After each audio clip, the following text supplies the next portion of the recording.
ہمارے ساتھ جو شخصیات موجود ہیں یقیناً کسی تعارف کی محتاج نہیں. پہلی شخصیت آپ کے ہمارے ہم سب کے انتہائی قابل احترام ہے ممتاز عالم دین بزرگ شخصیت جناب پروفیسر محمد سعید احمد خان صاحب تشریف فرمائیں. دوسری شخصیت ممتاز عالم دین ممتاز اسکالر ہمارے بزرگ ہیں جناب ڈاکٹر شبیر احمد جامی صاحب تشریف فرمائیں. تیسری شخصیت ممتاز اسکالر ہیں پنجاب کالج ظفروال سے خاص طور پہ تشریف لاتے ہیں ماشاءاللہ پروفیسر واصل اویس صاحب تشریف فرمائیں. اور میرے دائیں جانب میرے بھائی پرنس آف قوالی کہا جائے تو غلط نہ ہوگا جناب شیر میاداد خان صاحب اپنے ساتھیوں کے ساتھ تشریف فرمائیں. تمام آپ کو السلام علیکم و خوش آمدید. یہ بالکل اس طرح کی بات ہے جیسے ڈاکٹر صاحب بھی فرما رہے ہیں. آپ کی بات سے مجھے ذرا خیال آیا کہ اور یہ بھی ظاہر ہے بلا تمثیلی بات ہے کہ جیسے ہمارے یہاں کوئی مہمان آتا ہے گھر میں تو جو وزادار لوگ ہوتے ہیں وزادار لوگ میں وزاداروں کی بات کر رہا ہوں ورنہ جو وزادار نہیں ہوتا وہ تو کمرے کے اندر بیٹھا رہتا ہے. مہمان باہر دروازہ کھٹکھٹاتا ہے بچہ جا کے لے کے ان کو آتا ہے اور اندر تک لے کے جاتا ہے. وہ جو وزادار ہوتا ہے وہ باہر تک اس کا استقبال کرنے جاتا ہے. اور جو وزادار ہوتا ہے وہ جب مہمان جا رہا ہوتا ہے تو باہر تک چھوڑنے کے لیے جاتا ہے اور چھوڑنے کے بعد بھی جو ہے وہ گلے لگتا ہے ہاتھ ملاتا ہے اور جب وہ گاڑی میں بیٹھ جاتا ہے تو گاڑی میں جاتے جاتے بھی اسے ہاتھ ہلاتا ہے. یہ وزاداری ہوتی ہے کہ آخری وقت تک رخصت کرتا ہے. تو یہ وزاداری مہمانداری کی ہے. تو رمضان کو بھی ہمیں ایسے ہی رخصت کرنا ہے کہ جاتے جاتے بھی ہمیں یہ ہو کہ مطلب ہم آخری لمحے تک اس کو رخصت کرتے رہیں آخری لمحے تک اس کا اہتمام کرتے رہیں اس کے پروٹوکول دیتے رہیں. اب ذرا یہ بتائیے اپنا پروفیسر صاحب یہ تو بات ہو گئی کہ کس طرح سے اہتمام کرنا ہے کن لوگوں کے لیے کیا معاملہ ہے. کون سے لوگ ایسے ہیں اس رات میں خاص طور پہ جو اس رات سے محروم رہ جاتے ہیں ذرا یہ بھی تو بتائیے. بسم اللہ الرحمن الرحیم. بہت شکریہ جنید بھائی. بڑی خوبصورت گفتگو چل رہی تھی اور اس گفتگو میں آپ نے انٹرو میں ایک بڑی خوبصورت بات کہی. سارا انٹرو ہی خوبصورت تھا. اچھا ایک ہی تھی اس میں میں نے تصحیح کر دی اپنی تصحیح کے. سارا انٹرو ہی ماشاءاللہ خوبصورت تھا. ایک بات بڑی خاص طور پر جو آپ نے فرمایا نا کہ رمضان میں تو شیطان جکڑا ہوا تھا اب رمضان ختم ہوا تو شیطان کھول دیا گیا اور اس نے آ کے لوگوں کو بالوں سے پکڑ لیا اور انہیں لے گیا شاپنگ سینٹروں میں مالز میں ادھر لے گیا. یہاں ایک پرسیپشن بڑی غلط ہو جاتی ہے. کھلا تو شیطان ہے لوگ سمجھتے ہیں شاید ہم کھل گئے ہیں. لوگوں کا یہ خیال ہے کہ ہم کھل گئے ہیں حالانکہ لوگ تو تقوی کے توق میں ابھی بھی بند ہیں. رمضان کا مقصد یہ تھا یا ایھا الذین آمنوا کتب علیکم الصیام کما کتب علی الذین من قبلکم لعلکم تتقون. تم پر روزے اس لیے فرض کیے گئے ہیں تاکہ تم تقوی حاصل کر لو. اب تقوی کی تعریف ہی یہ ہے. تقوی اسے کہتے ہیں اللہ یراک اللہ من حیث نہاک ولا یفقدک من حیث امرک. تقوی یہ ہے کہ جہاں سے اللہ نے تمہیں منع کیا ہے تم وہاں نظر نہ آؤ اور جہاں موجود ہونے کا تمہیں حکم دیا ہے وہاں سے وہ تجھے غیر موجود نہ پائے. وہاں تم موجود ہو جہاں سے تمہیں اس نے کہا ہے کہ یہاں ہو. اب لیلۃ الجائزہ میں خود پکارا ہے اس کی رحمت نے کہ آؤ میں انعام دینا چاہتا ہوں اور بندہ یہ ہے کہ وہاں موجود ہی نہیں ہے. بار بار وہ جو بات ہوئی کہ برتن اپنا چمکا کے خیرات کے لیے آ جائے وہ کشکول تو پکڑ کے آیا ہی نہیں ہے وہ تو سائل بن کے آیا ہی نہیں ہے. اور حدیث میں سرکار دو عالم صلی اللہ علیہ وسلم تو یہ ارشاد فرما دیا حقیقت ہی کھول کے رکھ دی. رحمتیں تو اللہ جس پہ چاہے کرتا ہے کائنات کا مالک ہے بالکل ٹھیک. لیکن جو خاص طور پر اس کی طرف متوجہ ہوتے ہیں اور وہ جو غافل رہتے ہیں دونوں میں فرق تو ہے. حضور سید عالم صلی اللہ علیہ وسلم نے ارشاد فرمایا تاب اللہ من یتوب الیہ. اللہ اس کی طرف متوجہ ہو جاتا ہے جو اس کی طرف رخ کر لیتا ہے. جو بندہ اللہ کی طرف متوجہ ہو جاتا ہے رحمتیں تو اس کی طرف متوجہ ہو جاتی ہیں. اب خدا کی طرف متوجہ ہونا تھا جولی پھیلانی تھی. مسجد نبوی شریف میں ہم اعتکاف میں بیٹھے تھے لیلۃ الجائزہ آئی یعنی آج ہم نے اعتکاف ختم کرنا تھا. مطلب یہ تھا کہ آج پتا تھا کہ کل عید ہے. مغرب سے تھوڑا پہلے ایک ہمارا جاننے والا اس نے جائے نماز اٹھایا ہوا اور آیا تو ہم نے کہا کہ آج جائے نماز اٹھا کے آپ آئے ہیں. اس نے کہا میں اعتکاف بیٹھنے آیا ہوں. اب نے کہا اب تو 2 گھڑیاں رہ گئی ہیں سورج ڈوبا اور اعتکاف ختم ہوا. اس نے کہا لیکن وقت آیا ہے خیرات بانٹے جانے کا. میں اس لیے مسلح لے کے آ گیا ہوں کہ جب خیرات تقسیم ہوگی تو جو بھی لائن میں کھڑا ہو کریم اس کو محروم نہیں کرتا. اندازہ لائن میں وہ لگ گیا. جو توجہ کر لیتے ہیں اس کی طرف متوجہ ہو جانا اس کو پکار لینا. اب اس میں اگلی بات یہ دیکھیں جہاں یہ فرمان ہے سرکار دو عالم صلی اللہ علیہ وسلم کا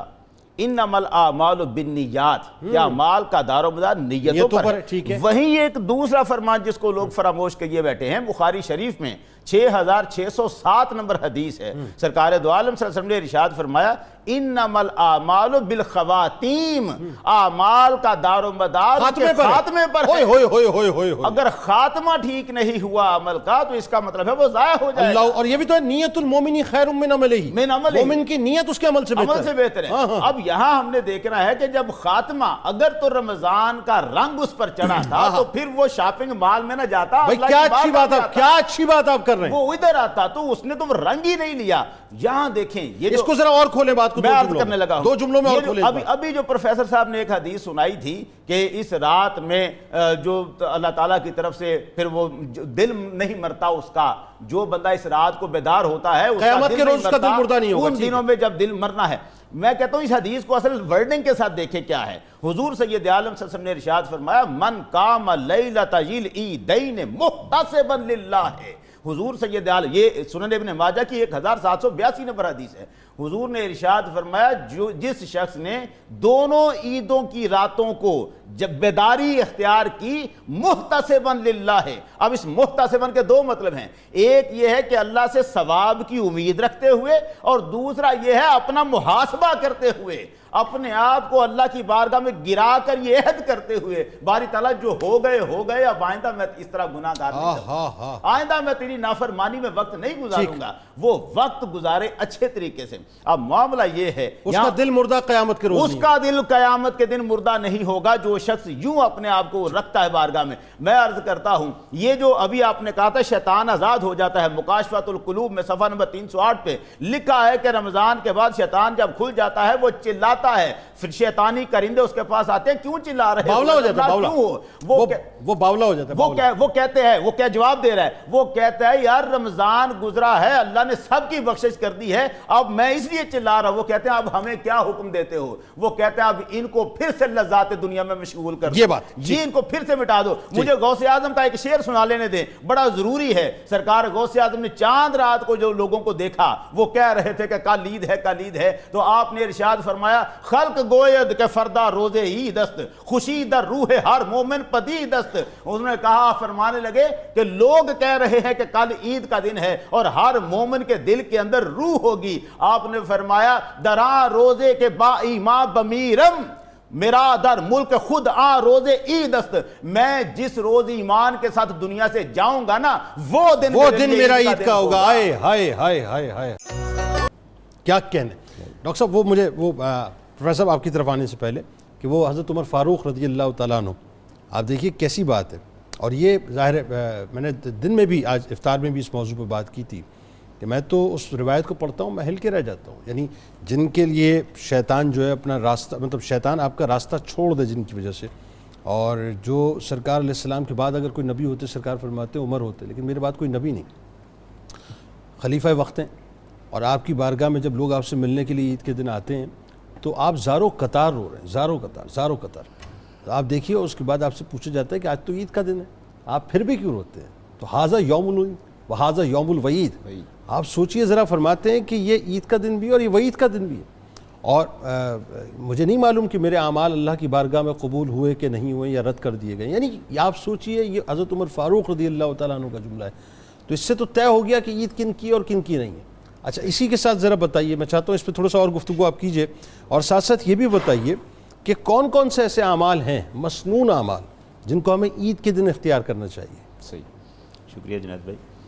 اس میں یہ جو بات جیسے چل رہی ہے حضرت عمر فاروق رضی اللہ تعالیٰ عنہ والے واقعے میں ہی آپ نے جو لفظ ارشاد فرمایا ہے، انا لا ادری ام من المقبولین او من المطرودین، میں نہیں جانتا کہ میں مقبولوں میں کھڑا ہوں کہ ان میں کھڑا ہوں جن کو پھینک دیا گیا۔ اللہ اکبر، یعنی اپنے لیے جملہ کتنا سخت، اپنے لیے جملہ اتنا سخت بول رہے ہیں، اور بلکہ یہ تو فقہاء اور صوفیہ تو یہ باقاعدہ طور پہ کہتے ہیں لیس العید لمن لبس الجدید وانما العید لمن خاف الوعید۔ عید اس کی نہیں ہے جس نے نئے کپڑے پہن لیے ہیں، عید اس کی ہے جو وعید سے ڈر گیا ہے، جو اس وعید سے ڈر کر اللہ کی بارگاہ میں عاجز بن کے کھڑا ہے، اس کے لیے عید ہے۔ یعنی اگر آپ یہ سوچیں کہ میں برانڈڈ کپڑے پہن رہا ہوں، برانڈڈ شوز پہن رہا ہوں، میں نے بہت اچھا پرفیوم لگایا ہوا ہے تو وہ آپ کی عید نہیں ہے ہاں وہ آپ کا ظاہری اٹائر ہے بس وہ تو ظاہری دنیا کو دکھانے کے لیے بالکل یہ عید تو اس میں ایک خاص اب یہ جو جس طرح آپ نے فرمایا کہ مسنون اعمال کیا ہے میں عرض کرتا ہوں نبی اکرم صلی اللہ علیہ وسلم کی ایک تو وہ مسنون اعمال ہیں جو زبان زد عام یعنی مشہور ہیں کہ آپ صلی اللہ علیہ وسلم غسل فرمایا کرتے مسواک فرمایا کرتے لباس اچھا پہنتے اور خوشبو لگایا کرتے اور یہ جاتے لیکن دو باتیں ایسی ہیں جن کو خاص طور پر اہمیت ہے ہم انہیں بڑا کم طرح شاید سمجھ رہے ہوں کہ یہ ایسے ہی آپ کا معمول تھا لیکن آپ صلی اللہ علیہ وسلم کا تو ہر معمول خواب وہ کیسا بھی ہمیں نظر آئے بظاہر کہ ہمارے ہاں ایک عام بات ہے وہ لیکن حضور کا کوئی بھی معاملہ عام نہیں ہوتا عام ہو ہی نہیں سکتا آپ صلی اللہ علیہ وسلم کی ہر ادا انتہائی اعلیٰ درجے کی ہوتی ہے ایسے ہی کہ آپ تو انما بعثت لاتمم مکارم الاخلاق بالکل ٹھیک مجھے تو بھیجا ہی اس لیے گیا ہے کہ میں اعلیٰ اخلاق کو بلند مرتبے پر پہنچا دوں اب یہاں دیکھیں کہ حضرت علی رضی اللہ تعالیٰ عنہ آپ ارشاد فرماتے ہیں من السنت ان تخرج الی العید ماشیا یعنی وہ کہتے ہیں کہ سنت میں سے یہ ہے کہ تم عیدگاہ کی طرف پیدل چل کے جاؤ اب آپ نے اس کو پیدل چلنے کو سنت کا اتنا خاص اہمیت دی یہ بات بتانے کی نہیں ضرورت تھی کہ حضور چل کے جاتے تھے آپ نے وہاں کتنا فاصلہ ہے جہاں سے جانا ہے لیکن خاص طور پہ بیان کیا کیونکہ یہاں جتنے قدم عیدگاہ کی طرف جائیں گے ہر قدم پر اللہ کی طرف سے برکات سبحان اللہ کیا کہنے تو اس بات کو بھی انہوں نے اہمیت دی ہے آپ نے فرمایا کہ ان تخرج الی العید ماشیاً پیدل چل کے تم جاؤ اچھا یہ بھی سنت ہے سرکار دو عالم کی کہ جس رستے سے چل کے جاؤ اسی سے واپس پلٹ کے نہیں آنا حضور رستہ بدل کے پلٹ کے آتے اس کا مطلب یہ ہے کہ صرف عیدگاہ تک جانے والے قدم ہی نہیں گنے جاتے وہ قدم بھی گنے جا رہے ہیں جو واپس گھر تک آنے کے لیے تھے ان سارے قدموں اور اس میں ایک اور وہ سوشلائزیشن کی بھی ایک حکمت ہے نا کہ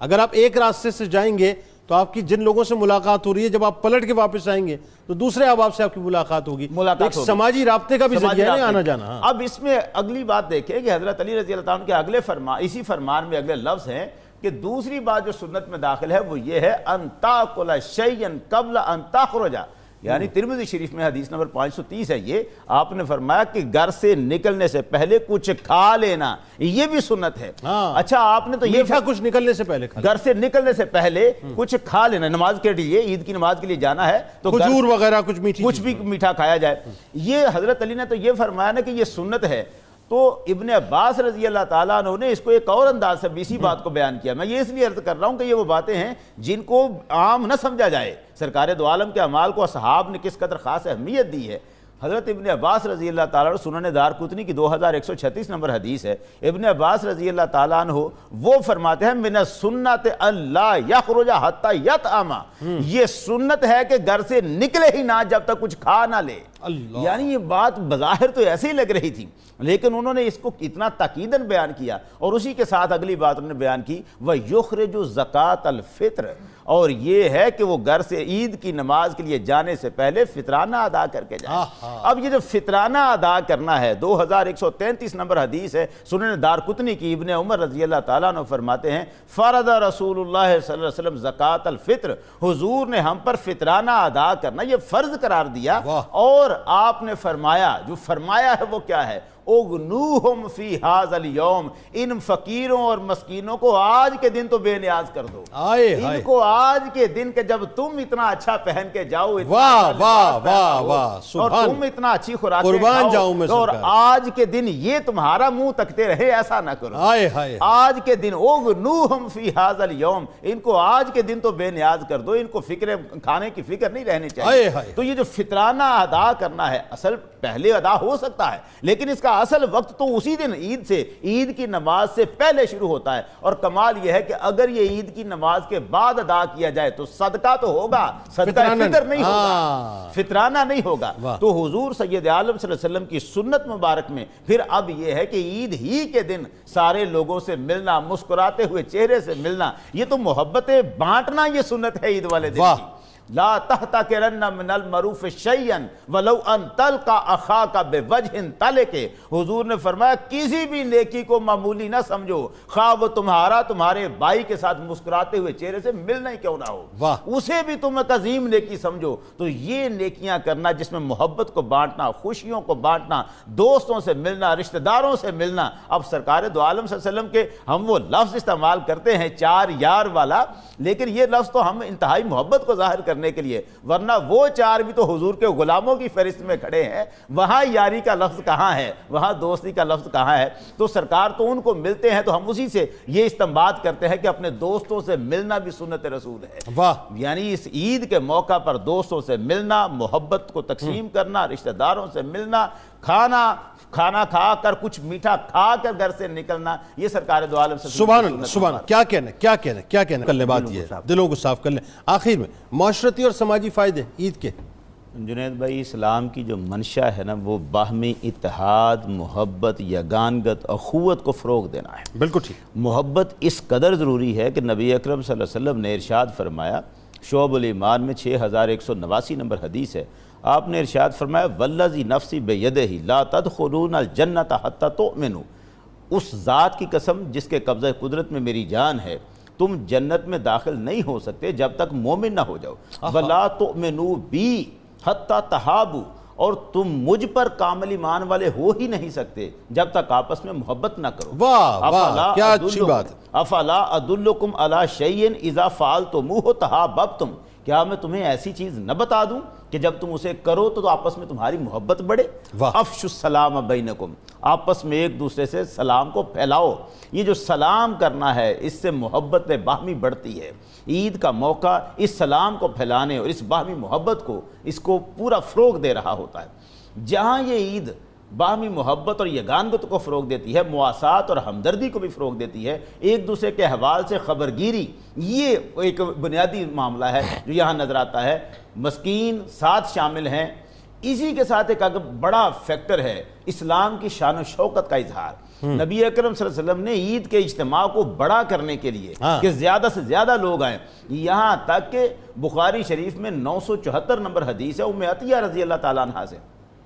وہ کہتی ہیں سرکار نے ہمیں حکم دیا ان نخرج العواتق وذوات الخدور، ہم جو کواری دوشیزائیں ہیں اور جو پردہ نشین خواتین ہیں ان کو بھی لے کے باہر آئیں عید کی نماز پڑھنے کے لیے۔ یعنی جو گھروں میں پردے میں بیٹھنے والی یہ خواتین ہیں اور کواری بچیاں ہیں جن کو عام حالات میں باہر لانا پسندیدہ نہیں ہوتا، ان کو بھی لے کے عید باقاعدہ پردے کے اہتمام کے ساتھ، پردہ وہ تو ظاہر ہے یقیناً، لیکن وہ آئیں عیدگاہ میں آئیں، تشریف لائیں، اور یہاں تک فرمایا یا تزلن الحید المصلی، لیکن جو ایام والی عورتیں ہیں وہ نماز کی جگہ سے الگ رہیں، دعا میں وہ بھی شامل ہوں۔ تو اجتماع بڑا ہو، اسلام کی شان و شوکت ظاہر ہو، باہمی محبت، مواسات، ہمدردی کے جذبات پیدا ہوں، لوگوں کو جو مساکین ہیں، غریب ہیں، فقیر ہیں، ان کی احوال کی خبرگیری ہو، ان کی مدد ہو، دستگیری ہو، ایک دوسرے سے جو اندر کے رنجشیں، حسد، بغض کے معاملات ہیں یہ نکل جاتے ہیں۔ عید اس اجتماعی شعور کو فروغ دے رہی ہے کہ ہم سب ایک ہیں، وہ